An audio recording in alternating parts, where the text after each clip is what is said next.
វិធីរសៀលថ្ងៃអាទិត្យទី26 តុលាឆ្នាំ2025ត្រូវនៅថ្ងៃ5កើតខែកដឹកឆ្នាំម្សាញ់ស័កពុទ្ធសករាជ2569រួមមានម៉ោង 13:31 នាទីបទជកាឱកាសអភិវឌ្ឍមុខរបរពីអន្តទានអនុគ្រោះ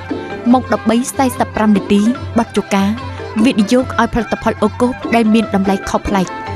ម៉ោង 14 នាទីប៉ុស្តិ៍សម្បុរបណ្ដាជនជាតិម៉ោង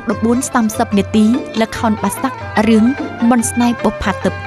ម៉ោង 15:30 នាទីបទជកាអនុវត្តគោលនយោបាយកសិកម្មកសិករនិងជនបទដើម្បីលើកកម្ពស់តម្លៃកសិកម្ម